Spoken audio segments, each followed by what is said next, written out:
Hello, everybody. Welcome back to another episode of the Better Events Podcast. This is Mary Davidson, one of your co-hosts, and in today's episode, we are deep diving into accessibility at events, and we have a wonderful guest on to chat about this important topic. So before we do have one call to action for you today in this new year. We have a survey that we'd love for you to take before the episode, after the episode, and the next week, just whenever works for you. But please take note of this. We have a link in the show notes. It could take up to 10 minutes, but if you're a fan of the show or you've been a fan for a while, this would be a really great way to give back. This survey helps us. It captures a lot of data, which is why it's pretty lengthy. So we're giving you a heads up about that. But it would be really helpful to learn, how you listen to the podcast, where you listen to it, what you like about it, what you dislike about it. And so please take some time if you're willing to fill out the survey. We will link it in the show notes. And with that, let's get into our episode for today. Welcome to the Better Events Podcast. Join two event strategists, Logan Clements and Mary Davidson, who believe we can all create, host, and attend better events. In this podcast, you will learn about event strategy and actions that you can use today as an event host, planner, or manager. Hear directly from the people who are creating innovative and inspiring events today and tomorrow, and grow your business along the way. Now, let's get started, and thanks for listening to the Better Events Podcast. Welcome back to another episode of the Better Events Podcast. I'm Logan Clements, and I'm joined by fellow co-host Mary Davidson. And this week, we are so excited to talk about accessibility at events with our guest, Meg Strahle. And I just want to save as much time as we can for this interview. So before, Mary, I have you chime in, I'm going to introduce our lovely guest, Meg. And with a decade worth of education and experience across the events, hospitality, and tourism industry in the US, UK, and Australia, Meg Strahle has taken her passion for sustainability to join the Bulb in 2021 as the newest sustainability manager. She has worked on a variety of projects, including creating the sustainability strategy for an interactive experience at COP26, supporting a global ISO certification process, and producing the equality, diversity, and inclusion strategy to drive social sustainability for the opening and closing ceremonies for the Birmingham Commonwealth Games. Wow, Meg, this is amazing. Is there anything else you would like to add to your lovely bio? No, the only other thing that I also do, because we're going to be talking about accessibility in this episode, is I also advocate for accessibility and inclusion to be included in all conversations that the events industry has been having lately. That is so awesome. And we're just so thrilled to have you. So thank you for taking the time to be on the podcast. And we like to do a little bit of why we asked our guests. We do it for all the guests. And when we reached out to you, I believe I reached out to you because I'd heard you on another events podcast. And I think it was maybe a year or more ago, perhaps, I could be wrong, that you were on the podcast, but I had just found that episode, and I was listening to it, and I was like, I just gained so much from it. And I was like, wow, we need to get Meg on the podcast. She needs to share all of her wonderful thoughts because this is such an important topic. And we've been trying to dive deeper into these important event topics. And so once again, just thank you for being here and taking the time. And we will just dive into our questions that we have for you today. I'm excited to learn lots. And so what we'd like to do is start off at the very beginning, if you will, just start very basic so that us and our listeners, we can have a really good base understanding before we deep dive into it. And so we're talking about accessibility at events. So how would you, Meg, define accessibility? So that's an interesting one because everyone sees it in a different way. I define the definition of accessibility online is the design of products or services to benefit everyone. So it's not an afterthought. It's already accessible. People are able to use the product or service without being like, hey, I can't use it because of XYZ. And accessibility in the events industry, I think, is a little bit different. It's the design of the service and the experience to benefit everyone. So it's the same, but it's a little different because we have the opportunity to create experiences for people to come and feel like they're welcome. Yeah, I think, Meg, you touch on something we like to talk about, I feel like a lot on this podcast, is about creating those experiences for everyone. And I feel like you just gave the dictionary definition of accessibility, but I just learned that. I was like, Oh yes, of course it's forever. It's like talking about equity, especially, you know, on the gender side of things, that it's not, you know, you're not trying to treat someone more than someone else, but all equally. But what would be your take on the current state of the event industry regarding accessibility?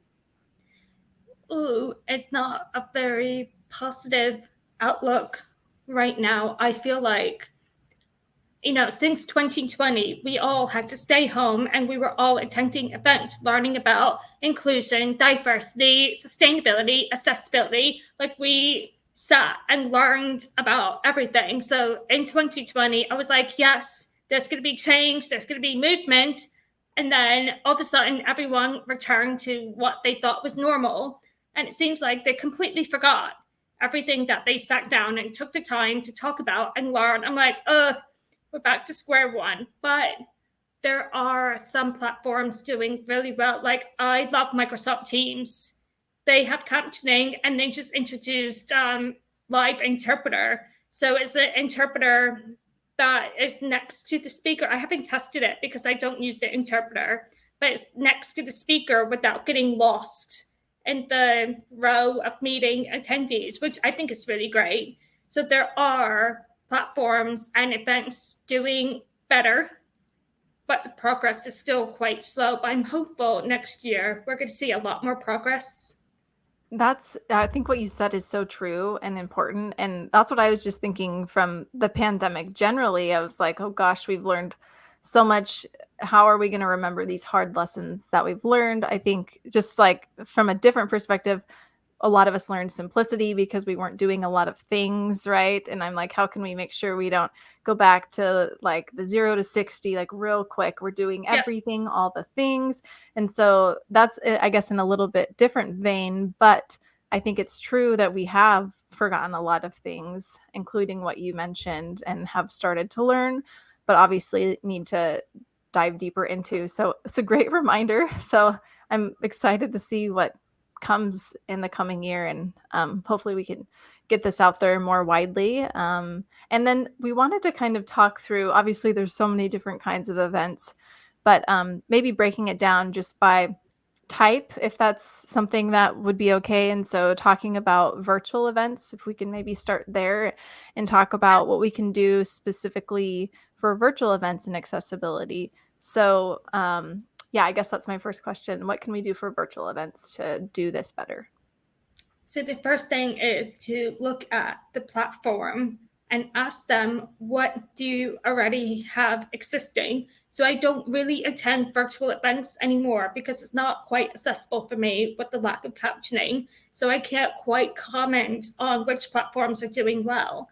But you want to ask them, do you have captioning available? And are they able to be turned on and off? You don't want them on all the time, because someone that has ADHD or autism might find it distracting and not able to concentrate on the event itself. But it'll benefit someone. For me, and this is actually something I learned very recently, is that people with visual impairment use something called, I think it's hotkey. I don't know why I thought it was typecast. Hotkey compatibility. So what they do on the keyboard is they use shortcuts to be able to reach something else on the platform. I don't know how it works, but it sounds really fascinating.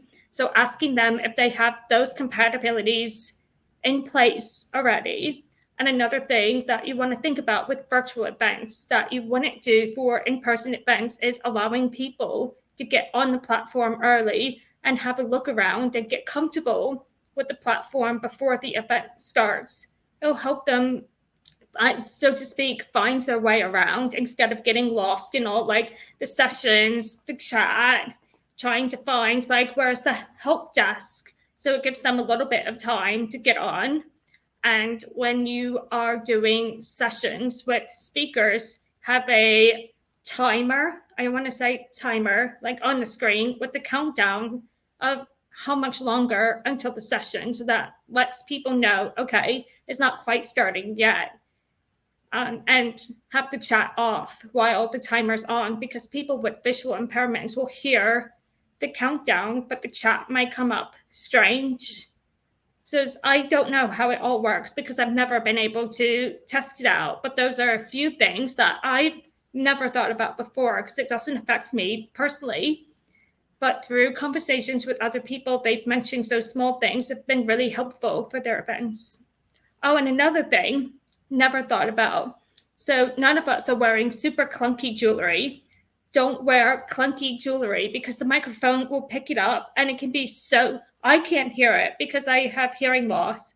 But some people would like zero in on the sound of the clunky and not be able to concentrate on what's being said. Meg, so true. I have wired headphones that I wear sometimes, and I found not even just clunky jewelry, but also even if you wear, if you have like a zipper. If I had like Yeah. a sweater with a quarter zip, and I had someone private message me just in a meeting, letting me know that my microphone was hitting my zipper because I talk with my hands, and it was, they didn't say it was annoying, but I think they could. That was their nice way of telling me. You It's probably don't annoying. want your microphone hitting your zipper. And I was like, I don't. So I like zipped my jacket up all the way, and that solved that problem. But I think it's really interesting to think through, all these different features. And again, I know that all the platforms are constantly changing. That feature you just mentioned for Teams, Zoom has also just launched, having a sign language interpreter. I haven't gotten to test it either. But that's something that I know I got excited about. Just again, that they're making these easier and lower barrier to entry on the cost side. But do you have an example of like a really well done virtual event? I know you said you're not going to them recently, but just something for our listeners to kind of put in their minds.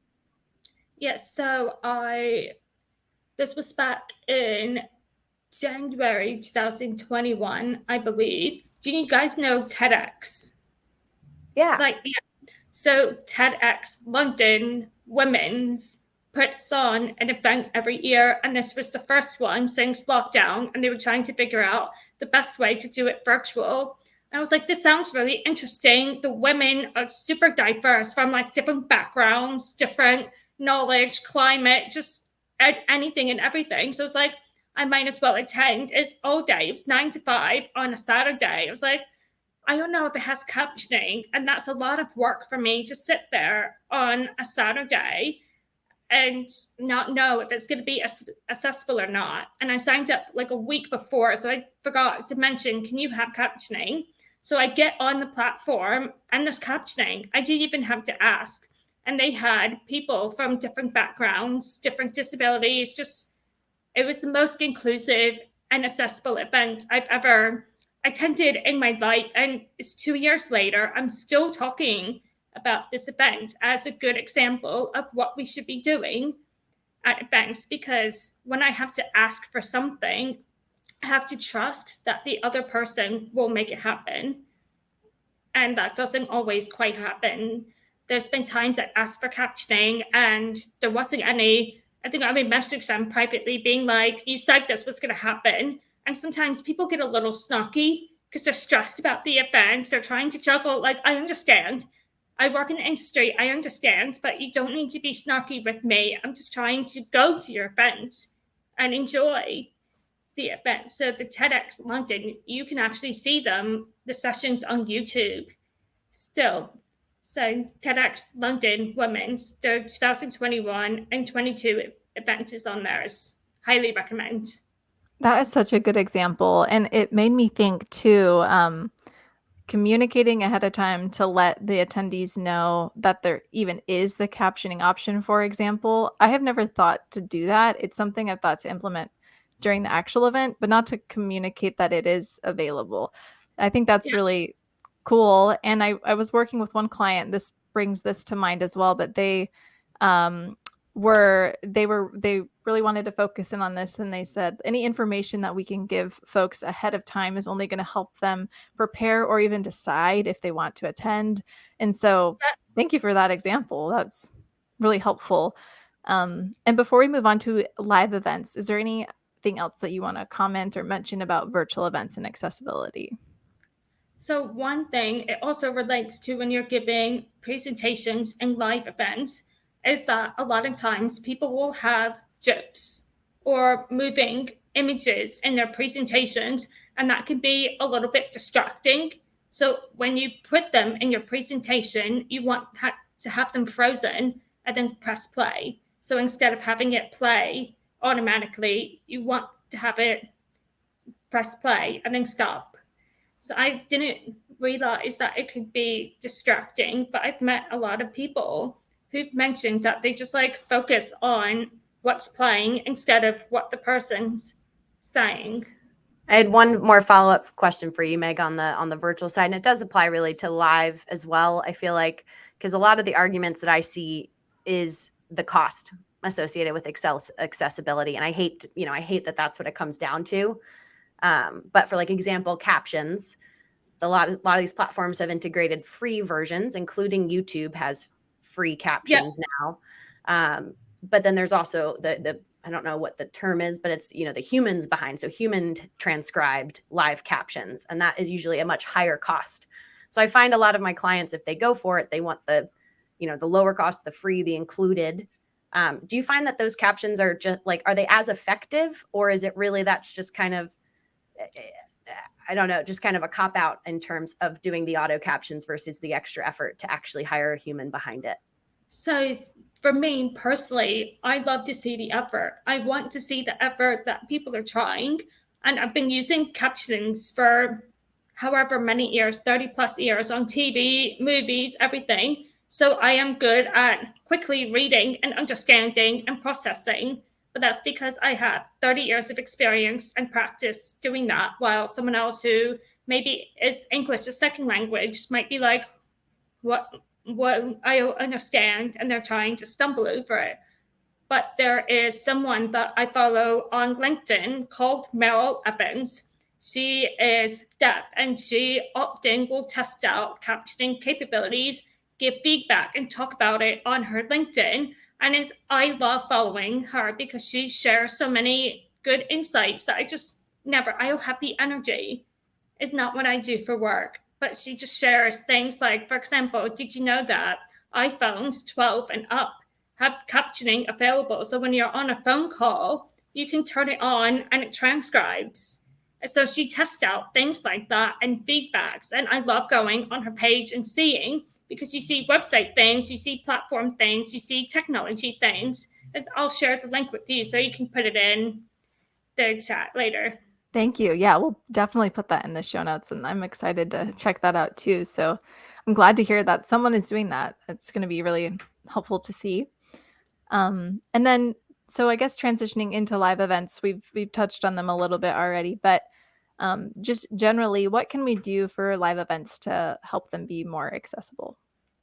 So just like virtual events, take a look at where the event is being hosted. So the venue itself. As a rule, I tell people if it doesn't have good wheelchair access, don't even put it on your list. They don't have any excuse now. We're going into 2023. You need to upgrade your buildings to be more accessible.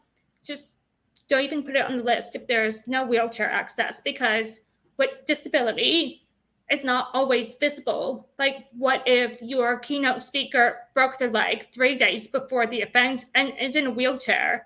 You paid $30,000 for this person to come and speak at your event, and then all of a sudden he can't get in because you chose a non-accessible venue. And you don't want to choose a venue that the person has to go around back, up a surface elevator, and through the kitchen to get to the event, because we want to get in through the front, just like anyone else. So the first thing is thinking about the venue. And the next thing is thinking about design. How can we design to make sure we're not unintentionally excluding anyone? So for me, because of my hearing loss, I need carpeting, which is an interesting debate because I work in sustainability and people are trying to get rid of carpeting. I'm like, no, there are sustainable options. You can rent carpets. You can buy carpets made from recycled plastics. You can do so much more things. And some companies are doing take back programs. So they take the carpet back and turn it into new carpet. Or the venue should have the responsibility to have 3 or 4 carpet choices. And that's what you choose from. Because I know clients can get a little fussy about color. But I need carpeting because it helps prevent the echo of sound. So when I go to like a large expo and there's no carpeting, it's just so much noise and feedback that I can't concentrate. And even people without a hearing disability feedback on that. So it's just thinking about the design.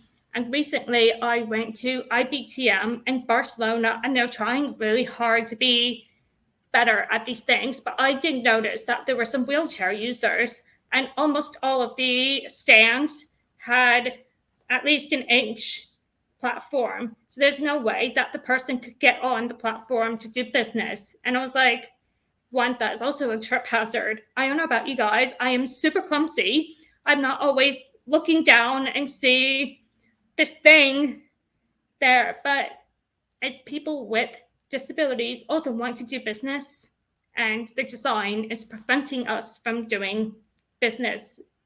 And getting rid of those platforms is also sustainable because that's one less build you have to do. So it's just thinking about the design and also the ambience, the noise, the background. Are there any events going on next door to your venue at the same time that will affect the noise?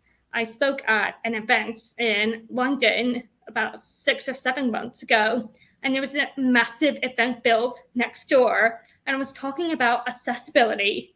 Like, that was my talk, and all you can hear is just drilling, hammering, and I was like, if anyone has any questions, you're gonna have to come up to me and ask me, like, here, because I can't even hear myself speak. So asking what is happening at the same time around that will potentially disrupt your events. That was a lot. I'm sorry.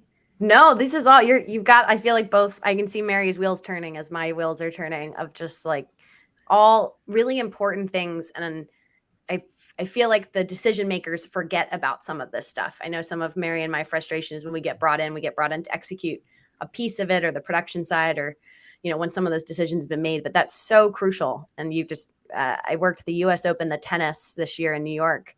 And that was something with our wheelchair athletes versus our able-bodied athletes. The entrance was completely different. And we had to make a call to have them go to a different this entrance that was farther away, but they were able to kind of move at pace, versus the elevator that they had was really slow. And if anything, the athletes were like, we don't want to do that. We'd rather you just let us, we'll go farther around to take the ramp, and I'm in control of, you know, my body the entire way, versus sitting and waiting for a very slow elevator. And it was just something I was like, you know, you don't think about it till you're faced with it. And fortunately, we want as planners to get ahead of those things. So you already have that plan, so that everyone feels included. It was a great list. I feel like I need to make a checklist for our listeners. But anything else that we should be thinking about? I am working on a thought leadership piece that should be coming out in the new year. So please do keep your eyes up for that. For live events, I haven't quite attended a really great one. I haven't been to IMEX yet, but someone I spoke with said that IMEX thought about the small things as well, like the design of the floor, placement of signage, and just the way they did things was really good. I tried to get in touch with the team at IMEX to hear about how they did it, but haven't been able to hear back. I know they're very busy.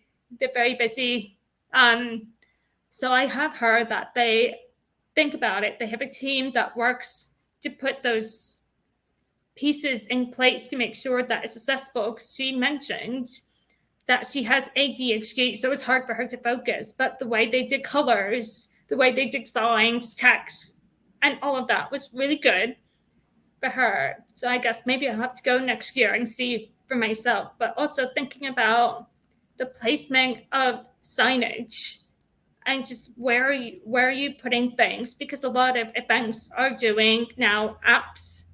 I don't know about you. I'm not quite. I should be tech savvy, but I'm really not tech savvy. If you give me an app, I'm going to be like, where is G27? I'm in F32. Like, where am I supposed to be going? So just thinking about signage and the placement and getting people to go where they're supposed to be going. It work is for everyone, not just for people with accessibility needs. It's for everyone. I know Logan's ears are probably ringing because we talk about signage a lot, just in general. Logan loves some signage, and she says you can never have enough. So absolutely agree with that. And if you go to IMEX, let me know. We're trying to go next year, so holler at us if you're going to be there. But so another thing that's important to cover is the language that we use when talking about accessibility, whether it's in events or not.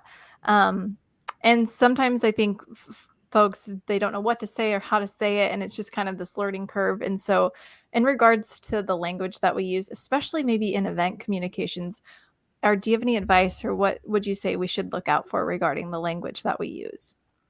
Yeah, so language is a tricky one because even I struggle with it. And I think one thing that many people are so afraid of is making mistakes. Because with social media, you get called out, especially if the mistakes were unintentional, and that fear holds you back because you want it to be blasted for the whole world to see, and then it lives on forever in the cloud or the social media first. So I do find that people are afraid to take that step forward and ask those really uncomfortable questions, because the most important thing to do is ask. My language that I prefer will be different from someone else. So I am deaf, but I call myself hard of hearing because I have support that helps me hear well. And I also grew up in the hearing community, not the deaf community, but someone else might prefer to be called deaf or hearing impaired or something and avoid using negative. So I don't like the word impairment because it sounds negative, and I don't think that my hearing loss is negative. So avoid like, oh, I'm sorry, you're in a wheelchair, or oh, that sucks. Yeah, yes, we know it sucks, but it's something we live with and we take it. We don't think it's negative. It's just something that we go through on our day-to-day life. So the first thing, always ask. Don't be afraid to have those uncomfortable conversations because you're not going to learn otherwise. And it's okay to make mistakes. It's just get through that embarrassment, learn from the mistake, and then try to share what you've learned with other people so they don't make the same mistakes.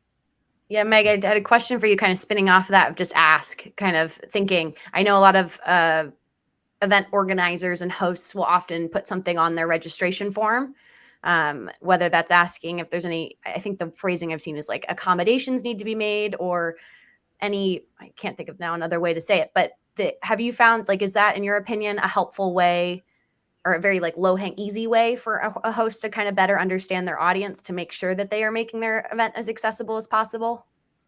Yes, the one thing that you should do when you put an open box asking if you have any accommodations that a person might need is also add a deadline for it, and also an email contact, because there's been some times where I fill out the form and then I have a question, and then I'm on the website looking for a contact person. I emailed the info, but nobody responds to the info email because there's thousands of emails in there. So it's having a deadline to give your team time to be able to accommodate those needs, but also an email contact so that the person can reach out if there's any concerns or if they thought of something else later. That's very important. I hadn't even thought about that, of having a specific contact person to help.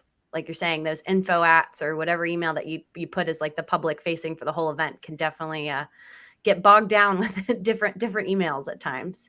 Another thing that I also learned is that when people who have visual impairments, they use voiceover or something Siri on their phone to find emails, it would be incredibly helpful if you're sending out event comms to include the event name and the date and time and location and your subjects. I know it seems like a lot, but it makes it easier for people to find it through all the emails that they're getting. Absolutely. Thank you for these thoughts and then resources as well. We'd love to capture some resources that maybe you would suggest. And we can put all these in the show notes, but just anywhere we as event professionals can go, or yeah, any resources that you have, we're open to them. Yeah, so the first one is the American with Disabilities Act. They'll have tons of resources on your website that are also event specific. And the next one, if you're an event organizer or an event team and you're looking to hire someone with disabilities, you can post jobs at abilityjobs.com. I actually just discovered it quite recently, and like even Meta, Facebook, I can't call it Meta, Facebook is on there as well, hiring people. And there's accessibility.com that has resources for people and for businesses to go in and learn more. And the last one is find a charity. There's charities that do trainings, education, outreach. And if you have someone on your team that has a disability and they need support, tons of charities do that. There's one for Tourette's, visual impairments, the deaf community. There's a charity for everything that also does trainings for teams and businesses. All right, we'll have them all in the show notes for our listeners. I highly encourage you to take a look. Well, while we have you, Meg, was there anything else you wanted to add with talking about accessibility in events? Just keep trying to grow and learn. Like, it's not something that you learn and then that's done. It's like the landscape is constantly changing. So don't be afraid to keep learning and asking the hard questions. Thank you so much. We've really appreciated our time with you today. I know we've had lots of thoughts, and I feel like we'll probably debrief after the slogan and be like, all right, how are we going to implement this in our coming events? And so thank you for getting our brains thinking, and hopefully our listeners' brains are thinking more about this as well. And hopefully we can circle back with you too and see what the state of the industry and accessibility is next year and see what the changes are. Hopefully more better changes. And so thank you for the work that you're doing in the space. And can you also just let us know where listeners can find you if they want to follow along on your journey? Yeah, so I used to be findable on Twitter, but that has gone on a downhill slope. So I am now more findable on LinkedIn at Meg Strahle. With that, we just say thank you again, and we end our episodes with a bonus tip. So we're going to pass it back over to Logan. But before we do, just thank you so much again, Meg. Stay in touch, and we'll chat with you again soon. Thank you for having me. Yeah, wow, Mary, I'm like, how do I think about my bonus tip now? We have so many key takeaways. But listeners, this is our bonus tip at the end of the episode. And this one is related to your post event. And I feel like can tie a little bit of some of the things we talked about today, but make sure you schedule your team debrief call before you've actually completed the event. One of the things I often find is we have all this energy in the pre-planning process. The event happens and then everyone's tired. And so it's really important to make sure that you schedule that team, whether it's even I've done debriefs with myself, which sounds silly, but making sure you have it within about a week of the event. So while things are fresh, I have often found that the longer I have between the event and my debrief, the rosier the picture is in my head. And I don't remember some of the nitty gritty details that really actually make a big difference if I can jot them down and get ahead of them for next year. But make sure you put it on your calendar in your pre-planning process while you have that pre-event energy, rather than waiting until you're done with the event, especially if you're doing it with a team. It's just, again, I did it with a client recently, and it was the best thing we could have done because it was already on the calendar after the event wrapped, and we were able to have a very efficient team debrief. And it also creates a nice natural end for your event team of once we're done the debrief, we are finished. And if you leave that open-ended, it can leave your team wanting more. I love it. Thank you so much, Logan. And thanks so much, everyone, for listening to another episode of the Better Events Podcast. If you'd like to give us a follow, you can find us on Instagram at Better Events Pod. And also just send us an email. We love to hear from you at bettereventspod@gmail.com. So thank you so much again for listening. And we will be back with you again next week. Thanks, everybody.